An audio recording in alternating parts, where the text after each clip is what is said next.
For example अगर आपके पास कोई एक प्रोग्राम है और उसके अंदर कोई एक लूप है, फॉर एग्जाम्पल फॉर एक लूप है i इज इक्वल टू 0,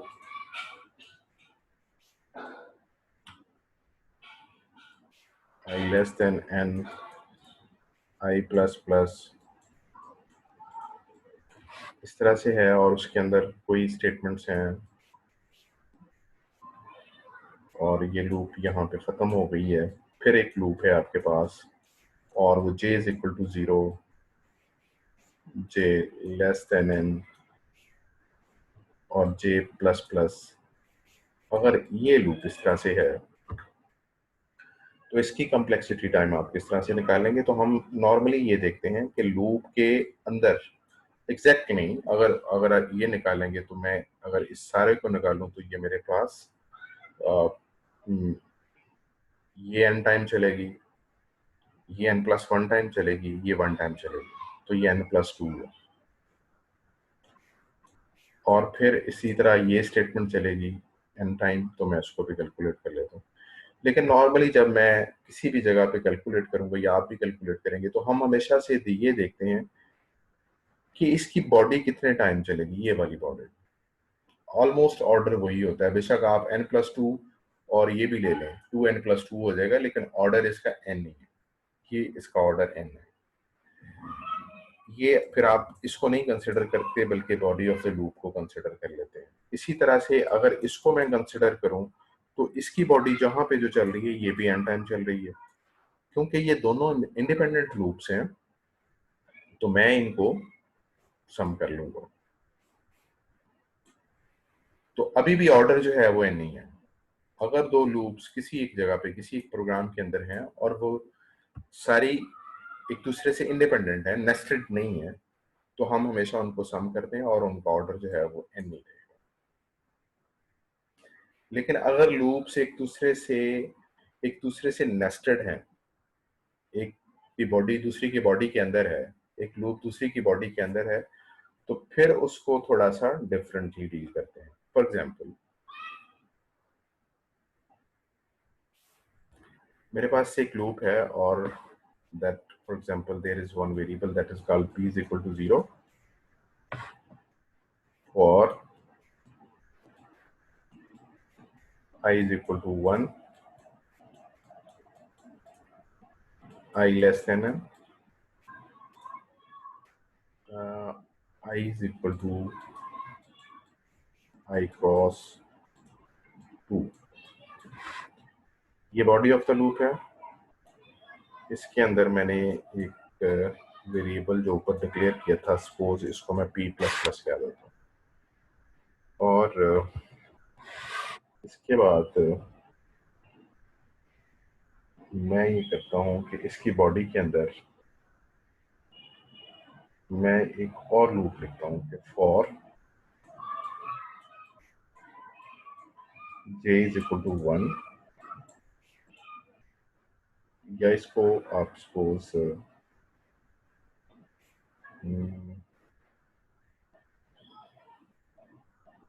चलें, ये खत्म हो गया यहाँ। j is equal to 1, j is less than p, j is equal to j cross 2, और यहाँ पे कोई स्टेटमेंट है।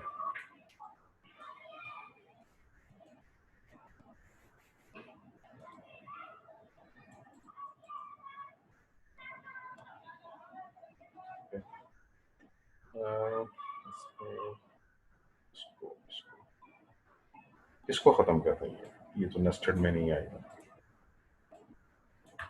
और आप लूप को चलिए इसका टाइम मुझे बताएंगे।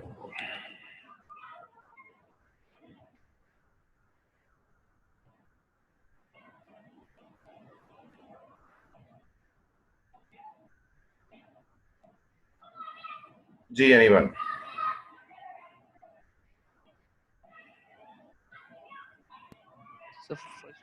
तो सबसे पहले उसका n/2 हो जाए। नहीं, ये देखें, n/2 नहीं होगा। n/2 तब होता अगर यहाँ पे ये लिखा होता कि i is equal to i plus 2। Two के तो कैसे मल्टीपल क्रॉस है? देख क्रॉस है ना, तो इसकी जो कॉम्प्लेक्सिटी है वो हो जाएगी लॉग ऑफ एन। ये निकाला था हमने पहले, ठीक है। अब इसकी कॉम्प्लेक्सिटी क्या होगी? ऑब्वियसली इसकी कॉम्प्लेक्सिटी है लॉग ऑफ पी। देखिए ना, यही टर्मिनेटिंग कंडीशन में वेरिएबल था ना, जिसकी वजह से ये लॉग ऑफ एन था। इसकी टर्मिनेटिंग कंडीशन में ये है, तो ये लॉग ऑफ पी हो गया। ओके, तो इसका जो ऑर्डर है, अब इस तरह करेंगे कि ये क्योंकि सबसे इनर स्टेटमेंट है, इसकी अगर कॉम्प्लेक्सिटी निकालनी हो तो हम क्या करेंगे, इन दोनों को किसी जगह पे एडजस्ट करेंगे। हम यहाँ पे एक्चुअली ये इस पी वाली स्टेटमेंट की कॉम्प्लेक्सिटी है। अब क्योंकि ये दोनों आपस में मल्टीप्लाई हो रही हैं, तो हम ये कह सकते हैं कि इसकी जो कॉम्प्लेक्सिटी है वो लॉग, ये जो है पी की जगह पे मैं लॉग ऑफ एन रख देता हूँ।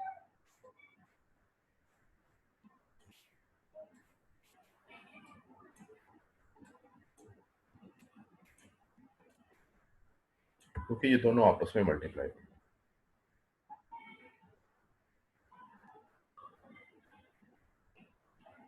क्योंकि अगर एक फॉर लूप लगी हो और उसके अंदर एक और फॉर लूप लगी हो, और जो उसके अंदर आता है, तो हम नॉर्मली उसके अंदर जो स्टेटमेंट आती है उसको एन स्केयर कहते हैं।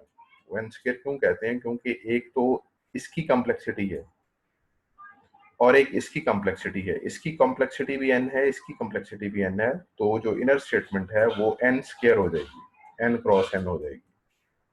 इन अ सेम वे यहाँ पे भी ये दोनों जो है ये इस तरह से मल्टीप्लाई हो जाएगी।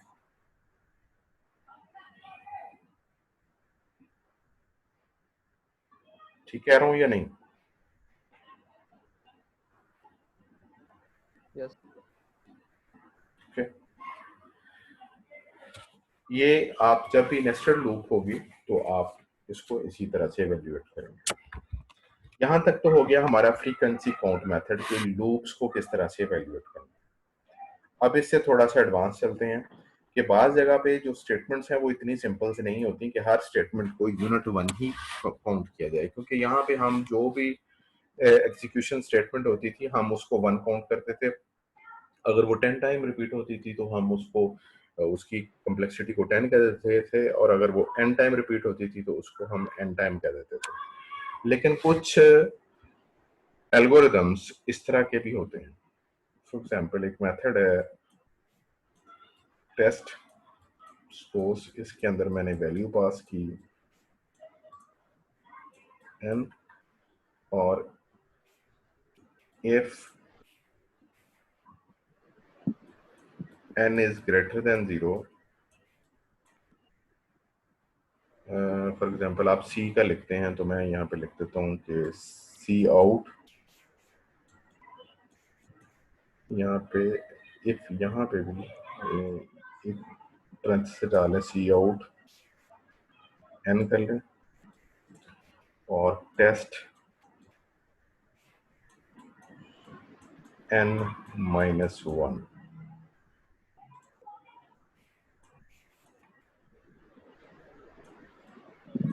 जी, अब मुझे इसकी ज़रा मुझे आउटपुट बताएं। फॉर एग्जांपल मैंने n की वैल्यू जो है वो 3 पास की है।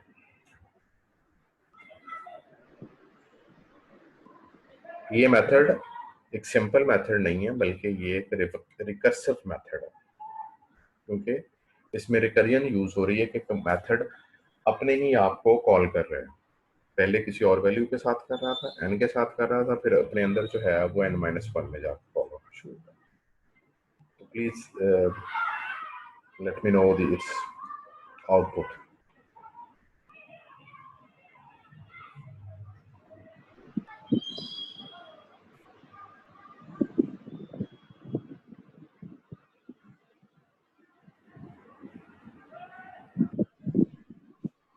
Anyone share me with its output? Sir 3-2-1 ठीक है, सर 3-2-1 3 2 2-1 1 1 इस तरह ही आएगा ना। किसी को कंफ्यूजन है तो बता दे। 3 2 1 ये आउटपुट आएगी। ठीक है, तो ऑब्वियसली मैं अगर देखूं तो शायद इसके अंदर ये स्टेटमेंट जो है, ये टोटल ये जो मेथड है ये 4 टाइम कॉल होगा। 3 टाइम तो ये एग्जीक्यूट हो जाएगा, एक दफा ये कंडीशन गलत हो जाएगी तो तब ये बाहर आ जाएगा। ऐसा ही है ना, Yes. टोटल 3 2 1 प्रिंट होगा लेकिन 4 टाइम कॉल होगी इसकी, क्योंकि एक दफा कंडीशन ने गलत भी तो होना है ना। If n is greater than 0, जब गलत होगा तो ये बाहर निकल आएगा। कॉल 4 टाइम है। जी अब सर। ये मेथड जो है ये रिकर्सिव मेथड है। अगर कोई मेथड रिकर्सिव है तो उसको वैलिडेट करने के 3 वेज हैं। पहला था, एक था ट्रेसिंग ट्री, आपने पढ़े होंगे, वैसे आप मुझसे ज्यादा जानते होंगे इस वजह से मुझे बताते जाएं। एक ट्रेसिंग ट्री था, और कौन सा था, एक था रिकरेंट रिलेशन शायद।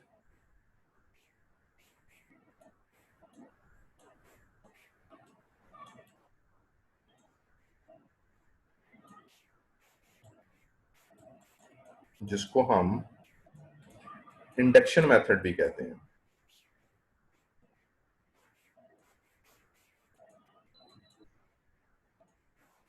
और तीसरा था मास्टर थ्योरी। यही पढ़े हैं ना, इसके अलावा तो कुछ नहीं पढ़ लिया, क्योंकि सही साहब कुछ भी नया पढ़ा सकते हैं वैसे।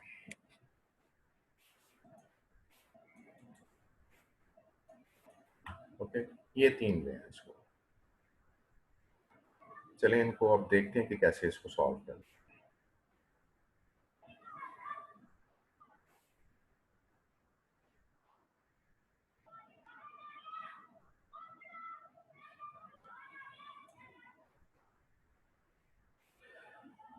पहला था कि आप इसको ट्रेसिंग ट्री जिसको कहते हैं उसके थ्रू अगर आप करें तो इसमें होता ये है कि आप एक ट्री बना लेते हैं। फॉर एग्जांपल मैंने कहा कि वैल्यू 3 पास करनी है, तो आप टेस्ट 3 पास करेंगे। इसके अंदर 2 लाइंस हैं, एक लाइन तो बिल्कुल सादा सिंपल लाइन है और एक रिकर्सिव लाइन है। तो इसकी अगर मैं आउटपुट देखूं तो पहली दफा इसकी आउटपुट जो है वो यहाँ पे n3 पास हुआ है, तो ये 3 प्रिंट हो जाएगा। और साथ ही क्या होगा, टेस्ट 2 की कॉल हो जाएगी, ये n-1। फिर अपने आप को कॉल किया इसने दोबारा, तो ये क्या करेगा, 2 को प्रिंट कर देगा और अगली कॉल में टेस्ट 1 की कॉल दोबारा से हो जाएगी। टेस्ट 1 की कॉल होगी तो 1 प्रिंट हो जाएगा और टेस्ट 0 की कॉल हो जाएगी।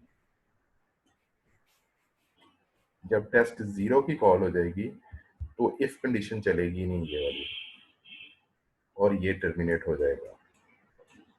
ओके, तो टोटल फिर कितनी हुई है इसके अंदर कॉल्स? 4.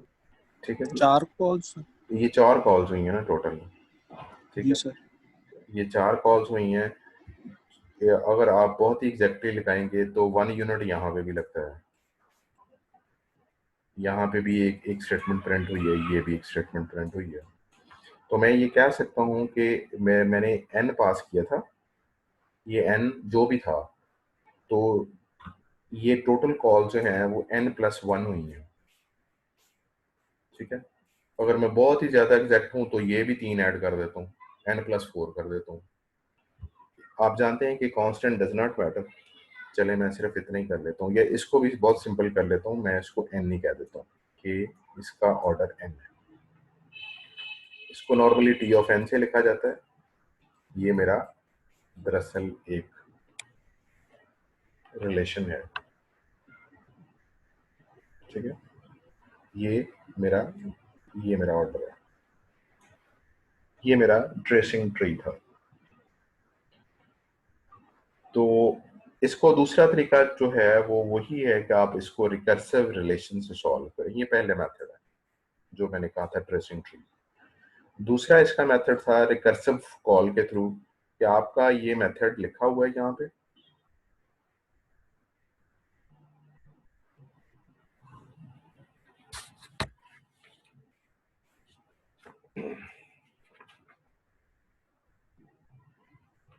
ये मेथड, एक सेकंड, ये मेथड आपका लिखा हुआ है। आप इसको यहीं से कैलकुलेट करना शुरू करें। अगर मैं इसको कैलकुलेट करना शुरू करूं तो मेरे पास बॉडी तो टोटल ये है, इसकी इक्वेशन जो है वो क्या है, ये वन टाइम रन होगा, ये कितनी दफा रन होगा, ये T N minus one time run होगा। तो टोटल अगर मैं यहाँ पे निकालना चाहता हूँ तो मैं इसको सम कर दूं, क्योंकि किसी भी मेथड का टोटल जो टाइम है वो टी एन से रिप्रेजेंट किया जाता है। तो मेरे पास जो टोटल टाइम है वो बन गया T N minus one plus one. Okay, ये दोनों को सम करूंगा तो यही बनता है। ये जो है इसको हम कहते हैं रेकरेंट रिलेशन।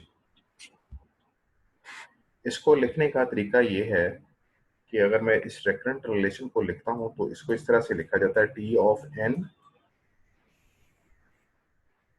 इस तरह करली ब्रेसेस, वन और T N minus one plus one, कि अगर आपका n is equal to zero है, ये एक्चुअली वन जो है जहां पे भी आता है ये टर्मिनेटिंग कंडीशन होती है। n is equal to zero जब होगा तो सिर्फ इसकी कॉस्ट वन होगी, अगर n ग्रेटर देन जीरो है तो कॉस्ट ये होगी n ग्रेटर देन जीरो।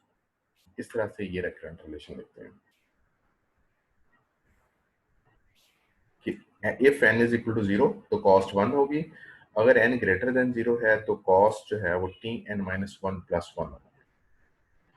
जब हम ये लिख लेते हैं तो इसके बाद फिर आप अ, इसको आप सॉल्व करते हैं बाय इंडक्शन मेथड। मैं इसको अब सॉल्व करता हूं।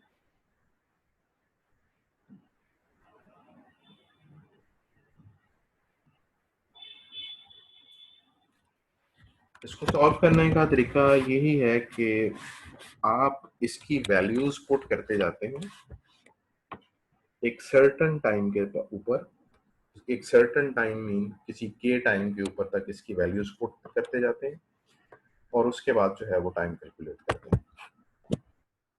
आप ये कहते हैं कि मैंने कहा कि इस इक्वेशन के अंदर इसको इक्वेशन को ये तो सॉल्व ही सॉल्व है, ऊपर वाली सिर्फ नीचे वाली आपने सॉल्व करनी है। तो मेरे पास इक्वेशन ये है, T N is equal to T N minus one plus one. अब मैंने सब्स्टिट्यूट करना है एन माइनस वन को,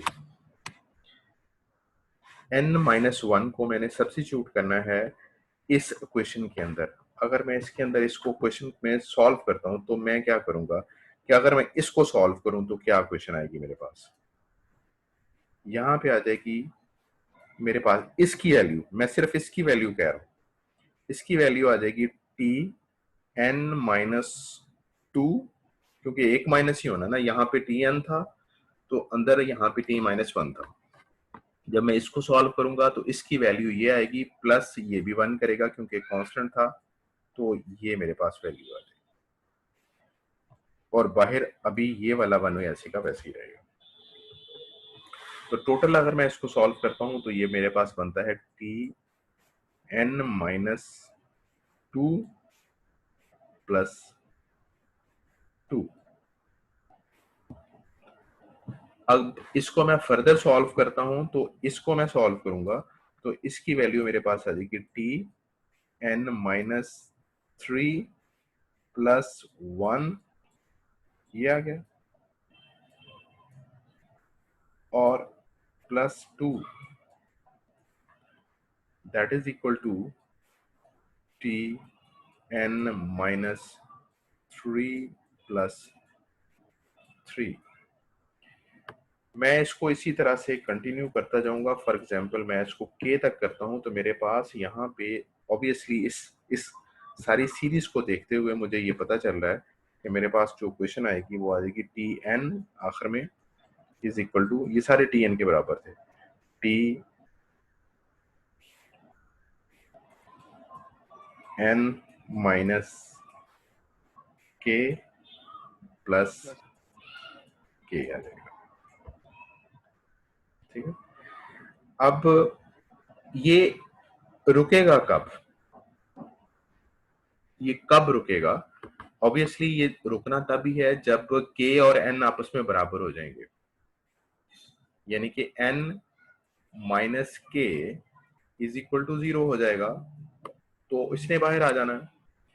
तो अगर मैं ये कर दूं कि T N is equal to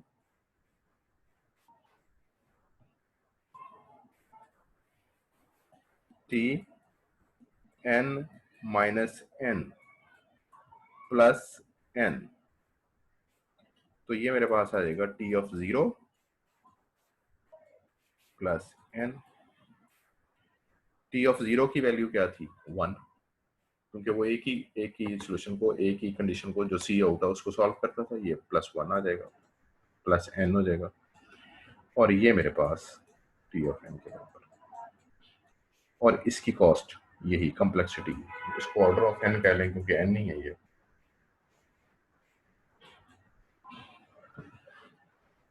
okay, क्या आप इंडक्शन मेथड तक चलते जाते हैं और आखिर में उसको वहां तक ले जाते हैं जहां पे लूप जो है वो जाके टर्मिनेट होगी।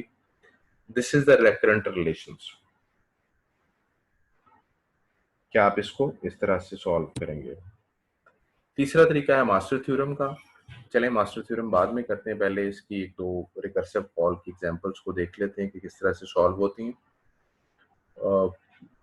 ऑब्वियसली जब आपको पेपर में भी क्वेश्चन आएगा तो इसी तरह से हो सकता है कि या तो आपको एल्गोरिदम दिया गया है और आपको ये कहा जाएगा इसको ट्रेसिंग ट्री से सॉल्व करें, आपको एल्गोरिदम दिया गया है, उसमें से ये कहा जा सकता है कि पहले इसका रेकरेंट रिलेशन बनाएं और फिर उस रेकरेंट रिलेशन को सॉल्व करके इसकी कॉम्प्लेक्सिटी निकालें। या एल्गोरिदम दिया ही नहीं गया होगा, सिर्फ आपको रेकरेंट रिलेशन दिया गया होगा कि T N is equal to this this this, और आप इसको कॉम्प्लेक्सिटी इसकी निकाल रहे हैं। तो तीनों कोई भी वे हो सकता है, कोई भी वेरिएंट हो सकता है। Okay, clear?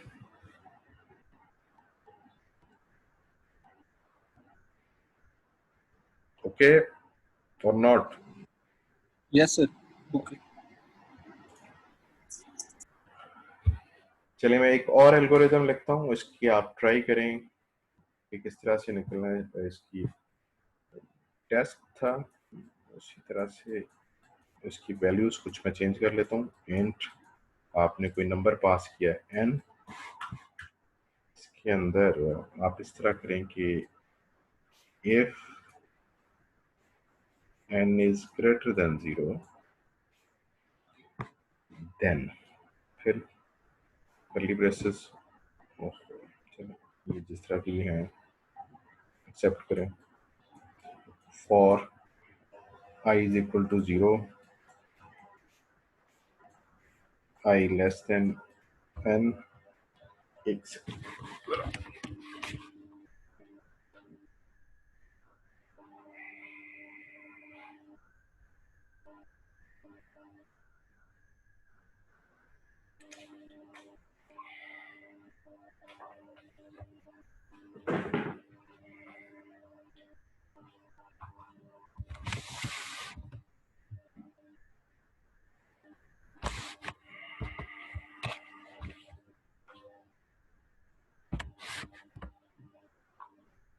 i less than n,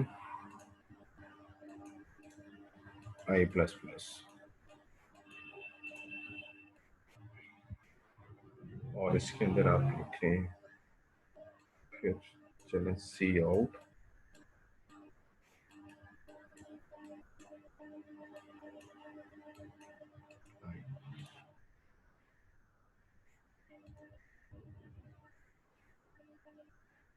और इसको कर दें बंद और यहाँ पे लिखें टेस्ट n-1। ये लूप खत्म हो गई है, ये इफ खत्म हो गया है, ये टेस्ट खत्म हो गया। चलें जी, इसको आप मुझे कैलकुलेट करके दें क्या। अब ट्री बेशक ना बनाएं, आप नहीं बनाना, ये बनाना है तो बना लो। चलें पहले ट्री से सॉल्व कर लें, फिर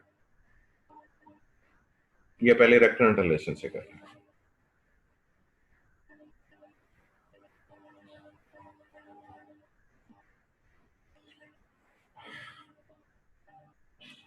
जी आपने करना है, पेपर पे करें इसको, क्या इसका मतलब, थोड़ा सा आइडिया दें मुझे कि कैसे होना है।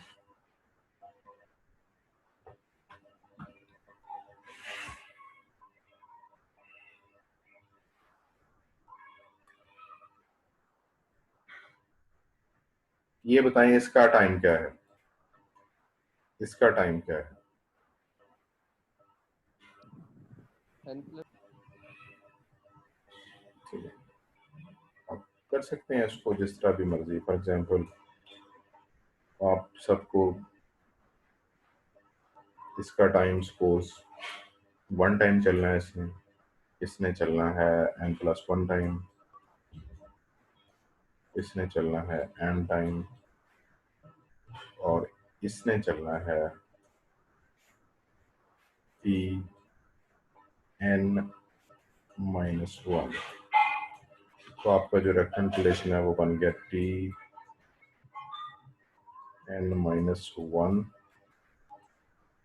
Plus 2n+2। ठीक है, ये आपका बन गया। लेकिन आप रेक्टेंगल रिलेशंस को हमेशा से सिंपल करके लिखते हैं, क्योंकि ये समटाइम आपको जब आपने इंडक्शन मेथड से इसको सॉल्व करना है तो ये प्रॉब्लम क्रिएट कर सकता है। तो मैं इसको सिंपली इस तरह से लिख लेता हूँ कि this is equal to Tn-1 plus n कर लेता हूँ, क्योंकि 2n और n कोई फर्क नहीं है, ये 2 ना भी हो तो गुजारा हो जाएगा, ये 2n ना भी लगाएं तो खैर है, क्योंकि किसी भी कांस्टेंट से मल्टीप्लिकेशन डज नॉट मैटर। हमेशा अगर आप पोलिनोमियल की तरफ जाएं तो फर्क तभी पड़ता है। तो अगर ये इतनी है तो मैं इसको इस तरह से लिख सकता हूँ कि Tn-1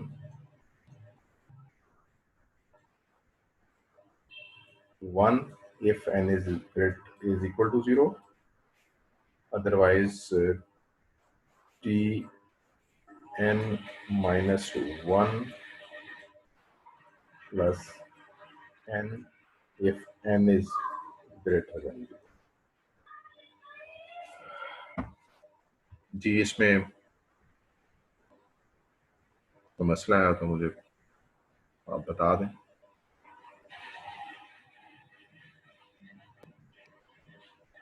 ठीक है, क्लियर? 2 क्यों कटा? जी क्लियर है। और ये 2 क्यों खत्म किया? आपकी आवाज नहीं क्लियर आ रही बेटा, जरा माइक आगे और मैंने करें। कहा 2 क्यों खत्म किया?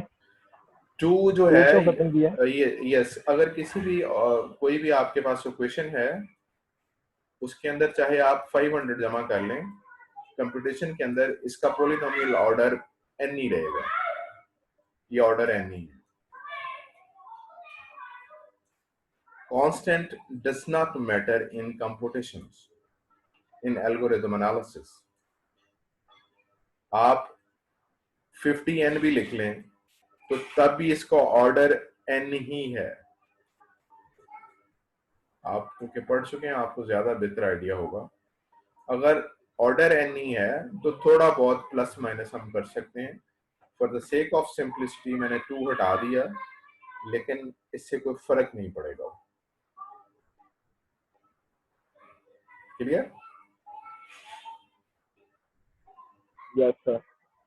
ठीक है, ये अभी लेस देन 1 मिनट है, तो मैं इसको चाहता हूँ ये बंद हो जाए, दोबारा चलेगा तो मैं इसको स्टार्ट करता हूँ, इसकी कंप्यूटेशन शुरू कर। ये हमारे पास, इसको उसी तरीके से इंडक्शन मेथड के साथ हमने सॉल्व कर लेना है।